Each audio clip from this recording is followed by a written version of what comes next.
दोस्तों, जब एक राहुल नाम का लड़का ट्रेन से दिल्ली जा रहा था तो जब वो सुबह के टाइम सोकर उठता है तो देखता कि उसके सामने वाली सीट पर उसकी पत्नी बैठी है, जिससे उसका 7 साल पहले तलाक हो चुका था। वो अपनी पत्नी को देख रहा था और उसकी पत्नी की भी नज़र उस पर पड़ती है, पर दोनों एक दूसरे को देखते ही रह रहे थे। हिम्मत किसी की नहीं हो रही थी एक दूसरे से बोलने की। तभी एक चाय वाला आता है जो चाय बेच रहा था। राहुल उससे 2 चाय ले लेता है और हिम्मत करके अपनी पत्नी को एक चाय दे देता है। पहले तो वो मना करती है, पर फिर बाद में चाय ले लेती है और फिर एक दूसरे से बात करने लगते हैं। राहुल पूछता, आप कहाँ जा रही हो? तो वो कहती, मैं मथुरा जा रही हूँ। तो राहुल कहता, मथुरा क्यों जा रही हो? कोई काम है क्या? तो वो कहती, मैं अब मथुरा में ही रहती हूँ, मेरा कोई नहीं है इस दुनिया में। जब से आपसे तलाक हुआ उसके बाद मेरी भाभी मुझसे हर रोज़ लड़ाई करती थी, यहाँ तक कि मुझे मारने की भी कोशिश की। तो राहुल कहता, आपके भैया ने कुछ नहीं कहा? तो वो कहती, भैया भाभी की बातें मानते थे, उन्होंने भी मुझे बहुत मारा और घर से निकाल दिया, यहाँ तक कि जो तलाक के समय आपने रुपए दिए थे वो भी ले लिए और मुझे घर से निकाल दिया। हम फिर मथुरा में एक आश्रम में रहने लगे, जहाँ पर और भी महिला साथ रहती हैं। वहीं पर झाड़ू पोंछा और खाना बनाने का काम भी कर लेती हूँ, तो 200 रुपये हर रोज़ के मिल जाते हैं।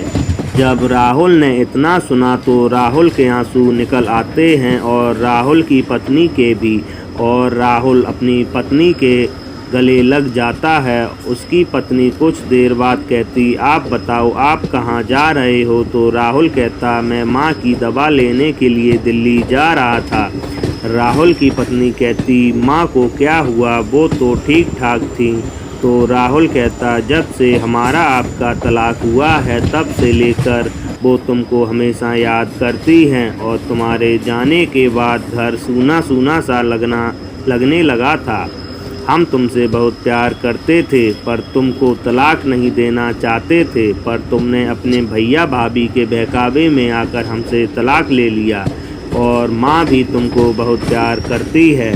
हम ऑफिस चले जाते थे और माँ घर पर अकेली रहती थी। तुम थी तो माँ का तुम्हारे साथ टाइम कट जाता था। तुम्हारे जाने के बाद बहुत दिक्कत होने लगी थी खाने की और घर की साफ़ सफाई की। तो राहुल की पत्नी कहती, तुमने दूसरी शादी क्यों नहीं की? तो राहुल कहता, मैं तुमसे प्यार करता हूँ और आज तक कर रहा हूँ, कैसे किसी और से शादी कर लेता? तो राहुल की पत्नी के आंसू निकल आते हैं और राहुल कहता कि एक रात को माँ को प्यास लगी। माँ पानी पीने के लिए जा रही थी तो माँ का पैर फिसल जाता है और माँ ज़मीन पर गिर जाती है, जिससे उनके कमर में चोट आ गई। उसी का इलाज दिल्ली से चल रहा है। दवा ख़त्म हो गई थी तो वही लेने जा रहा। फिर राहुल की पत्नी कहती, मुझे माँ को देखना है, क्या मैं घर चल सकती हूँ? तो राहुल कहता, आपका घर वो तब भी था और आज भी है।